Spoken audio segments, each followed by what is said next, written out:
Hello guys, good morning everyone and welcome to the SciFi YouTube channel. तो आज हम लोग बात करने वाले हैं आरआर कैट का, जो कि आपको 23 सितंबर को आप सबको लेटर मिल चुका होगा, मेल आ चुका होगा और उसका हार्ड कॉपी भी आपको आई थिंक सो कि कुछ लोगों को अब तक रिसीव हो गया होगा, नहीं तो जल्दी रिसीव हो जाएगा, राइट।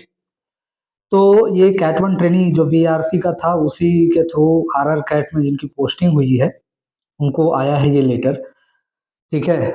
थोड़ा मेरा हेल्थ कंडीशन ठीक नहीं था, इसलिए मैं ऑन टाइम नहीं बना पाया। कोई बात नहीं, अभी मैं इसको एक्सप्लेन कर दे रहा हूँ। बहुत सारे बच्चों का डिमांड था कि सर थोड़ा इसके बारे में बता दीजिए, तो मैं बता दे रहा हूँ। एक बात और, मुझे ज़्यादातर बच्चों को थोड़ा श्योरिटी बॉन्ड एंड जो एग्रीमेंट फॉर्म है उसमें कन्फ्यूजन आ रहा है।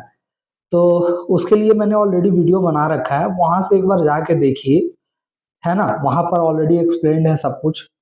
अगर उसके बावजूद भी आप लोगों को लगता है कि नहीं सर, आप एक कोई डाटा उठा करके, कोई डाटा लेकर के उसको फिल कीजिए और फिल करके दिखाइए, तो कमेंट में लिखिए, ठीक है, fill F and S S Q करके, ठीक है। सो दैट कि मैं उसका अलग से फिर से एक सेपरेट वीडियो ऑलरेडी बना दूं, एक अदर डाटा लेकर के। उसमें मैंने एग्जांपल से बना दिया था, लेकिन अगर आप कहेंगे कि एक डाटा लेकर के बना दीजिए सर, तो आप कमेंट्स कीजिए, ठीक है, fill S S Q and A F करके, मतलब again fill S S Q and A F, so that कि मैं फिर से दोबारा एक विथ डाटा, पूरा एक डाटा के साथ मैं आपको बना के और वीडियो अपलोड कर दूं जल्द ही, 1 से 2 दिनों में। ओके। और बाकी और सारे वीडियोस ऑलरेडी अवेलेबल हैं, ठीक है। आपने एनपीसीआईएल बीआरसी कहा था, वो भी आपको आप अपलोडेड है, दोनों का कंपेरिजन अपलोडेड है। ओके। तो चलिए हम लोग स्टार्ट करते हैं इसके बारे में कि क्या है कैसे है, बाकी जो भी होगा हम लोग देखेंगे आगे की ओर। तो सबसे पहला जो कह रहा है कि ऑन योर कॉन्सिक्वेंस सेलेक्शंस,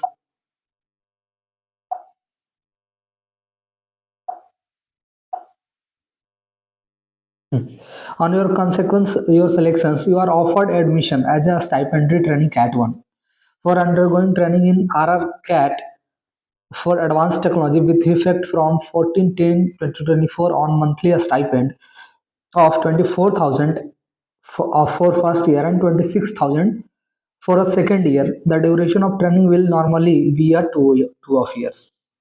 तो ये आरआर कैट का है। आरआर कैट में जो ट्रेनिंग आपकी स्टार्ट होगी वो 14 अक्टूबर से स्टार्ट होगी। पहले साल जो है आपका 24,000 स्टाइपेंड है और सेकंड ईयर जो है 26,000 स्टाइपेंड है। अब इसमें क्या होगा कि कुछ अमाउंट आपको कटेगा और वो मिलेगा, इसके साथ और कोई अलाउंसेस नहीं मिलता है, सिर्फ एक 3,000 का बुक अलाउंस पूरे 2 साल में मिलती है, उसके अलावा और कुछ नहीं मिलती है, राइट। ओके। तो ये है, तो ये है। नेक्स्ट क्या आता है कि the admission to the above training is subject to the following terms and conditions। तो क्या क्या टर्म्स एंड कंडीशंस है वो हम लोग देख लेते हैं इन शॉर्ट, जल्दी जल्दी। ठीक है, हालांकि ऑलमोस्ट जितने भी बीआरसी के यूनिट हैं सबका टर्म्स एंड कंडीशंस एक ही होता है। तो हमारा जो first number terms and condition है, ये जो कह रहा है, वो कह रहा है कि आपको मेडिकल एग्जामिनेशंस देने होंगे, ठीक है। जब वो बुलाया जाएगा तो आपको मेडिकल एग्जामिनेशंस देने होंगे, और आप अगर मेडिकल एग्जामिनेशंस में पास कर जाते हैं, है ना, तो आपको फिर वहां पर एडमिशंस के लिए रख लिया जाएगा, राइट। आगे कहता है, नेक्स्ट कहता है कि जो आपको एक एग्रीमेंट बनाना होगा और एक श्योरिटी बॉन्ड बनाने होंगे, जिसका अमाउंट कितना होगा, 6,03,000 का, इन द प्रिस्क्राइब्ड फॉर्मेट। जो उन्होंने फॉर्मेट भेजा है, जो परफॉर्मा भेजा है, उसमें भेजना होगा। और उसके जो श्योरिटी होंगे, वो श्योरिटी जो होने चाहिए वो गस्टेड ऑफिसर बी होने चाहिए, ठीक है। कम से कम गस्टेड ऑफिसर बी होने, ग्रुप बी के होने चाहिए। अगर वो ग्रुप ए के हैं तब भी चलेंगे, वो स्टेट गवर्नमेंट या सेंट्रल गवर्नमेंट किसी के भी हो सकते हैं, ठीक है। और इसके साथ जो आपको मेल आया होगा उसमें एग्रीमेंट एंड श्योरिटी बॉन्ड दोनों आपका अटैच है, तो आप वहां जाकर कंप्लीट करके जब मेडिकल एग्जामिनेशन होगा उस समय आपको लेके जाना है। अब ये दोनों एग्रीमेंट एंड श्योरिटी बॉन्ड जो दोनों है, ठीक है, ये दोनों का दोनों आपको फिल कर लेना है। इन दोनों को फिलिंग से रिलेटेड वीडियो ऑलरेडी बना हुआ है ना। आप उसको जाकर के देखिए, है ना। अगर कोई दिक्कत होता है तो फिर बताइए। और जैसा कि मैंने आपको कहा कि अगर आपको एक विथ डाटा चाहिए, ठीक है, पूरा लिखा हुआ डाटा चाहिए, तो आप कमेंट कीजिए कि again fill S S Q and A F. Okay, so that मैं फिर से एग्रीमेंट एंड श्योरिटी बॉन्ड पे पूरा वीडियो बना दूं। राइट। आगे कहता है कि आपको 3,000 रुपया जो है डिपॉजिट करना होगा, कैसे, डिमांड ड्राफ्ट से, पॉइंट थर्ड कह रहा है, ठीक है। ट्रेनिंग से पहले आपको 3,000 रुपये का डिमांड ड्राफ्ट देना होगा। अच्छा, ये किन के नाम पे होना चाहिए, तो pay and accounts officer RR cat के नाम पे होना चाहिए। प्लेस में भी आरआर कैट इंदौर जाएगा, ठीक है। और जो पेई होंगे, जो जिनके नाम पे आप बनाएंगे, वो pay and accounts officer RR cat होगा, ठीक है। अब इसके बाद जब ट्रेनिंग आपकी खत्म हो जाएगी, तो ट्रेनिंग खत्म होने के बाद ये जो 3,000 रुपये का जो अमाउंट है वो आपको रिटर्न कर दिया जाएगा, है ना। जब आप जो है उन लोगों को एक नो डिमांड सर्टिफिकेट आपको ट्रेनिंग खत्म होने के बाद देते हैं, उसको आप सबमिट करेंगे तो 3,000 रुपये आपके वापस हो जाएंगे। नेक्स्ट कहता है कि you will have to bring the following documents at the time of reporting for the medical examination. कौन कौन से डॉक्यूमेंट्स लाने हैं ये हम लोग देख लेते हैं। तो ये डॉक्यूमेंट्स आपको 10 टेंथ से लेकर के, टेंथ का सर्टिफिकेट, मार्कशीट, 11th किए हैं, 11th 12th किए हैं, ठीक है, तो यानी कि इंटर का आपको मार्कशीट सर्टिफिकेट, उसके बाद आपने डिप्लोमा किया है तो आपको सेमेस्टर वाइज देना होगा, ठीक है। अगर आपने बीएससी किया है तो आपको ईयर वाइज देना होगा। अगर आपने बीटेक किया है तो उसका भी semester wise marksheet and certificate देना होगा, या जो भी आपका एडिशनल क्वालिफिकेशन है उन सब का जो है मार्कशीट और सर्टिफिकेट, अगर सेमेस्टर है तो सेमेस्टर वाइज, ईयर है तो ईयर वाइज, है ना। उसके अलावा आपको स्कूल लिविंग सर्टिफिकेट या जो है कॉलेज लिविंग सर्टिफिकेट या ट्रांसफर सर्टिफिकेट देना होगा। फिर है बर्थ सर्टिफिकेट, तो बर्थ प्रूफ तो टेंथ का जो आपका मार्क्स सॉरी सर्टिफिकेट होता है वही हो जाता है। अगर आप कहीं से जॉब कर रहे हैं, ठीक है, तो उसका रिलीविंग ऑर्डर आपको देना होगा, रिलीविंग सर्टिफिकेट देना होगा, ठीक है। उसको अटेस्टेड करके देना होगा। अटेस्टेड कॉपी किससे करानी है वो नीचे लिखा हुआ है आपका, ठीक है। You will have to bring 4 copies of passport size, 4 passport size का फोटो लाना है, ठीक है, जिसका हाइट एंड विड्थ यहाँ दे रखा है 3 सेंटीमीटर एंड 4 सेंटीमीटर वर्टिकल होना चाहिए, ठीक है। किसके लिए, तो आइडेंटिटी सर्टिफिकेट को इश्यू करने के लिए, ठीक है, ग्लेज्ड पेपर पे होना चाहिए। नेक्स्ट कहता है कि अगर आप SC ST OBC या किसी भी से बिलोंग करते हैं, ठीक है, किसी भी कम्युनिटी से बिलोंग करते हैं, तो उसका सर्टिफिकेट आपको देना होगा, राइट। और उसका सर्टिफिकेट का फॉर्मेट इसके BRC के साइट पर ऑलरेडी अवेलेबल है, उस फॉर्मेट में आपको बना के दे देना है। उसको बनाने का बहुत सिंपल उपाय है, अगर आपने ऑलरेडी पहले से OBC SC ST EWS, ठीक है, EWS जिसका भी सर्टिफिकेट आप बना रखे हैं उसका फॉर्म वहां से डाउनलोड करना है, उसको ले जाना है, और जो फाइनल अथॉरिटी है, जिनका फाइनल साइन है आपके सर्टिफिकेट पर, उनके सामने लेके जाइएगा तो वो लोग साइन कर देते हैं उसको देख के, राइट। डायरी मेंटेन करके वो लोग साइन कर देंगे। नेक्स्ट कहता है कि आपको नेक्स्ट क्या कह रहा है ये थोड़ा देख लीजिए। नेक्स्ट कहता है कि 6 अटेस्टेशन फॉर्म लाना है, एक SSQA फॉर्म जो मतलब पूरा फिल्ड किया होना चाहिए, और same photograph pasted on all, सभी जगह पे सेम फोटोग्राफ होना चाहिए, अटेस्टेड होना चाहिए जो अथॉरिटी अटेस्टेड करने वाले हैं, ठीक है, मोर जो कि आपको 1 साल से ज्यादा जानते हैं, ठीक है। ये आइडेंटिटी सर्टिफिकेट में दिया हुआ है, और आइडेंटिटी सर्टिफिकेट में भी मेंशन है कि आइडेंटिटी सर्टिफिकेट पर कौन साइन करेगा, राइट। तो वो आप देख लीजिएगा कौन सा मेंशन है। और आपको एक डिक्लेरेशन फॉर्म सबमिट करना होगा मैरिटल स्टेटस के बारे में, तो इसका भी वीडियो ऑलरेडी मैंने बना रखा है, आप वहां से जाके वो वीडियो देख सकते हैं, राइट। चलिए नेक्स्ट देखते हैं। नेक्स्ट कहता है कि आपकी जो ट्रेनिंग है वो तभी स्टार्ट हो पाएगी जब जो है वेरिफिकेशन पूरा हो जाएगा, ठीक है। कहने का मतलब है कि आपका प्रवेश जो एडमिशन माना जाएगा वो सभी सर्टिफिकेट के वेरिफिकेशन पर है, तो वो लोग पहले खुद से वेरीफाई करते हैं, अगर ओके है तो वो लोग आपको एडमिशन करा देंगे, ठीक है, एडमिशन दे देंगे, ठीक है। उसके अलावा कहता है कि आपको किसी भी तरीके का ट्रेवलिंग अलाउंस मेडिकल के लिए या ज्वाइनिंग के लिए जाने के लिए आपको नहीं दिया जाएगा, है ना। और आपको भारत के संविधान के प्रति निष्ठा और गोपनीयता की भी शपथ लेनी होगी, ठीक है। इसके अलावा कहता है कि आप कोई भी फॉर्म या स्कॉलरशिप, इवन यूपीएससी वगैरह के लिए भी आप अप्लाई नहीं कर सकते हैं, कब तक, द पीरियड ऑफ ट्रेनिंग और during the period of contractual obligation, मतलब जब तक कि उनका कंट्रेक्चुअल ऑब्लिगेशन है कि भाई आपको यहाँ 3 साल या 2 साल जॉब करना ही करना है, ठीक है, या 2 साल की ट्रेनिंग कंप्लीट, 2 साल की ट्रेनिंग रहती है, तब तक आप किसी भी तरीके का फॉर्म अप्लाई नहीं कर सकते हैं। अगर आपने पहले ही अप्लाई कर रखा है, ठीक है, तो आपको इसके बारे में आपको इन्फॉर्म करना होगा डिपार्टमेंट को, ठीक है, कि हमने जो है अपॉइंटमेंट या स्कॉलरशिप या फेलोशिप के लिए अप्लाई कर रखा है, ठीक है। उसके बाद कहता है कि आपको जो है सारे रूल्स एंड रेगुलेशन फॉलो करने होंगे, ठीक है, और ये टाइम टू टाइम चेंज होते रहता है। नेक्स्ट कहता है कि आपको 3 शिफ्ट में भी काम करने की ज़रूरत पड़ सकती है। तो 3 शिफ्ट ऐसे समझ लो, जैसे मान लेते हैं कि एक शिफ्ट अगर 8 बजे से शुरू होता है, ठीक है? तो 8 घंटे कब पूरे होंगे इसका देख लो, 4 बजे शुरू होगा, खत्म होगा, फिर 4 बजे से शुरू होगा एक शिफ्ट, 12 बजे खत्म होगा, फिर 12 से 8 होगा, ऐसे हो सकता है। या कब वो जो है कहीं-कहीं क्या होता है कि 6 से शुरू होकर के 2 बजे तक रहता है, 2 से 10 बजे तक रात तक रहता है और 10 बजे से रात से लेकर के फिर अगले सुबह 6 बजे तक रहता है, ठीक है? हालाँकि जनरली ये 6 वाले वाला शिफ्ट ज़्यादातर रहती है, ठीक है? तो वो डिपेंड करेगा कि वहाँ का टाइमिंग क्या सेट किया गया है शिफ्ट के लिए। ठीक है, फिर आपको बुक के लिए मैंने कहा कि आपको बुक का 3000 रुपए मिलेंगे, तो इसके लिए आपको जहाँ से आप बुक परचेज़ करेंगे, वहाँ से आपको कैश मेमो लेना होगा कि हमने 3000 रुपए के बुक परचेज़ किए हैं और वो 3000 रुपए फिर आपको जो भी ट्रेनिंग कोऑर्डिनेटर होंगे, वो उसको वेरीफ़ाई करेंगे कि हाँ, आपने सही बुक खरीदा है या आपको ट्रेनिंग में ज़रूरत है। उसके बाद जो है आपको डिपार्टमेंट क्या करेगा कि वो पैसा आपको रिम्बर्स कर देगा 3000 रुपया, ओके? नेक्स्ट कहता है कि आप आपकी ज्वाइन पर जो है आपको जब आप ज्वाइन करेंगे तो आपको मेडिकल सर्विस में सीएचएसएस दिया जाएगा, ठीक है? तो ट्रेनिंग के दौरान जो है मेडिकल सर्विस सिर्फ और सिर्फ कैंडिडेट को दिए जाते हैं, राइट? और ट्रेनिंग के बाद जो है वो उनकी उनकी फैमिली और जो भी डिपेंडेंट उन पे रहते हैं उनको दिया जाता है। उनके फैमिली में जो भी डिपेंडेंट पर्सन है उनको दिया जाता है। और इसका जो सीएचएसएस का अमाउंट जो है वो आपके उसी से कटेगा। किससे कटेगा? अ, जो आपका क्या बोलते हैं, जो आपका स्टाइपेंड है उसी में से 400-500 रुपए कटते हैं, ठीक है? आगे कहता है कि training period is not granted. अगर आपको मान लेते हैं कि स्टे के लिए जो है आपको हॉस्टल नहीं दिया जाता है, तब क्या होगा? तब आपको बाहर रहना पड़ेगा। तो बाहर रहने के केस में एडिशनल 25% वो लोग देंगे। आरआर कैट में हो सकता है कि वहाँ पे 25% आ रहे हो, ठीक है? तो इसलिए वो लोग देंगे कितना? 25% देंगे।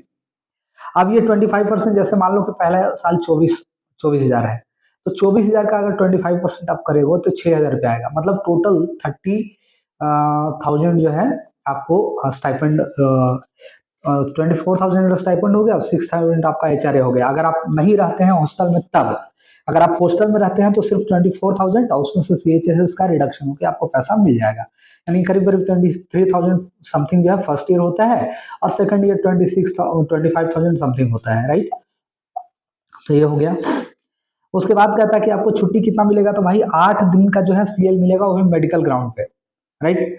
मेडिकल ग्राउंड पे कहने का मतलब ये है कि अगर आप बीमार हैं, कोई प्रॉब्लम है, आपको हेल्थ इशू है और वहाँ के डॉक्टर लिखते हैं कि हाँ आपको रेस्ट की जरूरत है, तो मैक्सिमम 8 दिन का छुट्टी वो लोग दे सकते हैं।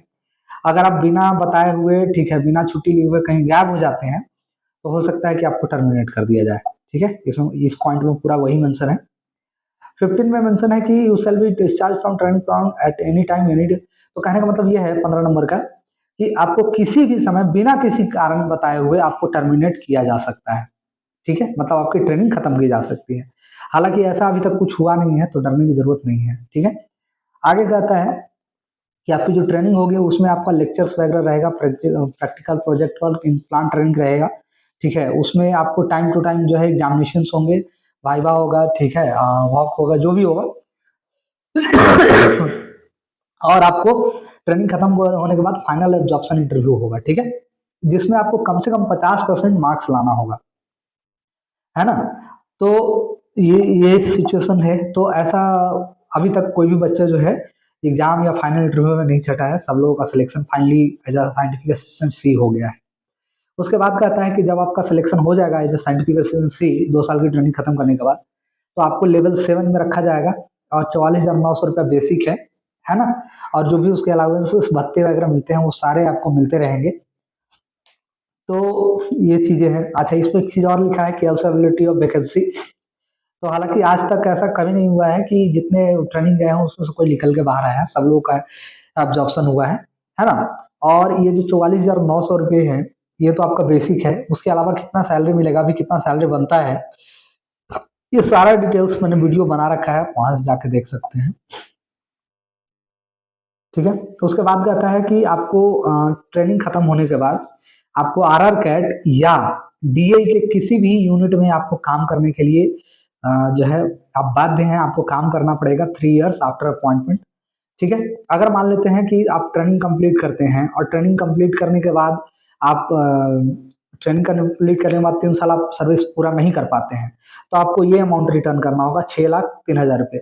लेकिन अगर मान लेते हैं कि आप ट्रेनिंग 4 महीने का ट्रेनिंग किया और 4 महीने के बाद ही आप छोड़ देते हैं, तो 4 महीने में जो भी स्टाइपेंड मिलेगा, मान लीजिए कि 4 महीने में 24 into 4 होगा, है ना, 96,000 होगा, प्लस इस पर जो रेट ऑफ इंटरेस्ट होंगे, ठीक है, जो भी रेट ऑफ इंटरेस्ट वो लोग लगाएंगे 8%, 10%, उसके अकॉर्डिंग से आपका इंटरेस्ट इसको पे करना होगा 4 महीने का। समझ गए? तो अगर बीच में भी छोड़ते हैं तो ऐसा नहीं है कि बीच में छोड़ने पे आपको पूरा अमाउंट रिटर्न करना है, बीच में छोड़ने पर आपको कुछ ही अमाउंट रिटर्न करना पड़ सकता है, ठीक है। उसके अलावा क्या है कि भाई आपको किसमें शामिल कराया जाएगा, एनपीएस में। पेंशन सिस्टम को लेकर के बहुत लोग चिंतित थे, ठीक है। मैं वो कंपेरिजन वाला वीडियो में बता नहीं पाया था, लेकिन आप समझ लीजिए कि बीआरसी में जो है आपको एनपीएस में ज्वाइन कराया जाएगा, ठीक है। अब कह रहा है कि अगर आप ऊपर के टर्म्स कंडीशन से एग्री हैं तो आपको 30 सितंबर मतलब कल तक, ठीक है, टुमारो तक आपको एनी हाउ एक्सेप्टेंस लेटर भेज देना है। अब एक्सेप्टेंस लेटर कैसे भी लिखना है, तो ऑलरेडी वीडियो बना हुआ है, ऑलमोस्ट हम आप लोग देख भी चुके होंगे, ठीक है। तो उसको भेज दीजिए सो दैट कि वो मेडिकल एग्जामिनेशन के लिए जो है आपका जो भी है अरेंजमेंट कर सके। अच्छा, अब समस्या है कि सर आरआर कैट में जाएंगे मेडिकल देने तो कहाँ रहेंगे, तो देखो उन लोगों से पूछ लेना बाबू, ठीक है, उन लोगों से पूछ लेना फोन करके कि सर हमको गेस्ट हाउस में जगह चाहिए। अगर गेस्ट हाउस खाली होगा तो वो लोग गेस्ट हाउस अरेंज करा देंगे, है ना। इतना कर देते हैं, ऑलमोस्ट सारे यूनिट्स ये कर रहे हैं, तो आरआर कैट भी ये कर ही देगा। तो आप आराम से वहां जाकर 2-4 दिन जब तक मेडिकल है आप रह सकते हो, ठीक है। उसके बाद क्या कहता है कि अब आपको रिपोर्ट करना है, कहाँ पर रिपोर्ट करना है, आरआर कैट इंदौर में रिपोर्ट करना है शेड्यूल के अकॉर्डिंग। जो आपको शेड्यूल दिया गया है जिसमें आपको डॉक्यूमेंट्स, एडमिट कार्ड कम कॉल लेटर्स, ठीक है, मतलब ये वाला जो लेटर यही कॉल लेटर है आपका, और पहले जो आपका इंटरव्यू का जो कॉल लेटर था, एडमिट कार्ड था और रिटर्न का था, वो आपको लेके जाना है और सारे डॉक्यूमेंट्स लेके जाने हैं, ठीक है। और इसमें उन्होंने कहा है कि कम से कम 3 दिन का रहेगा, तो 3 दिन के आप अरेंजमेंट्स करके आइएगा, ठीक है। तो रहने के लिए तो खैर आपको वो लोग दे देंगे, अगर नहीं भी मिलता है तो एक बार बात कर लीजिए। अगर मिल जाता है तो अच्छी बात है, नहीं मिलता है तो इंदौर में बहुत सारे होटल्स हैं, आपको आसानी से मिल जाएंगे। उसके बाद कह रहा है कि आपको जो है खुद से अरेंजमेंट करना होगा, ठीक है, ये लिखा हुआ है बट दे देते हैं, टेंशन नहीं लो। और इसके अलावा क्या है कि आपको टीए डीए वगैरह नहीं मिलेगा, ये चीजें क्लियर मेंशन है, राइट। उसके बाद कहता है कि please note that after you initially training at RR CAT Indore your posting will be at RR CAT or any place where DA units are situated depending upon actual requirement of this research center. No preference choice posting will be given to the training. मैं already पहले भी कई बार कह चुका हूँ कि आपको final posting के लिए कोई आपकी जो है चॉइसेस नहीं पूछी जाती है, और ज़्यादातर चांसेस हैं 90% बच्चों का जो चांसेस है वो वहीं होगा जहाँ उनकी ट्रेनिंग चल रही है, राइट। तो टेंशन लेने की जरूरत नहीं है, आप समझ लो कि वही आपकी फाइनल फाइनल पोस्टिंग है। फिर वही है कि आप जो है गलत सर्टिफिकेट मत प्रोवाइड कीजिएगा, ओबीसी, एससी, एसटी या ईडब्ल्यूएस का, राइट। तो वही बातें हैं।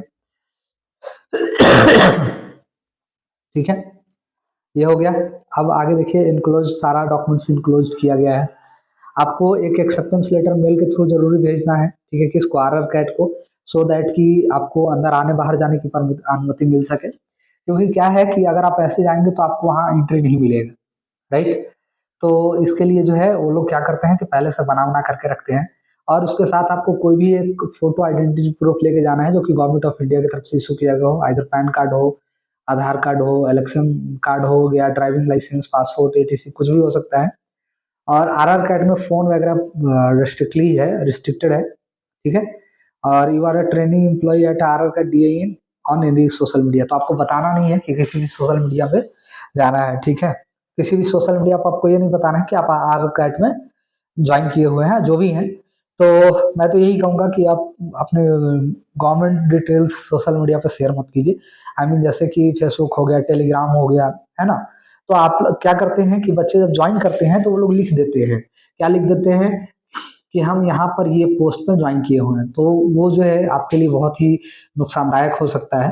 तो वैसा चीज मत कीजिएगा, ठीक है। आरआर गेट जहाँ पे है बहुत ही सुंदर प्लेस है। हाँ, एक दिक्कत है कि वहाँ पे नाइट में बस जो है लिमिटेड है, अगर आप स्टेशन आना चाहें तो वो थोड़ा सा प्रॉब्लम होता है। हालांकि ये बातें 2016 या 17 की है, जब मैं वहाँ गया था इंटरव्यू के लिए, ठीक है, आरआर कैट में भी। क्योंकि पहले हमारे टाइम में गया था कि सेपरेट इंटरव्यूज होते थे, सेपरेट रिक्रूटमेंट्स निकलते थे, तो मैं वहां भी जा चुका हूँ।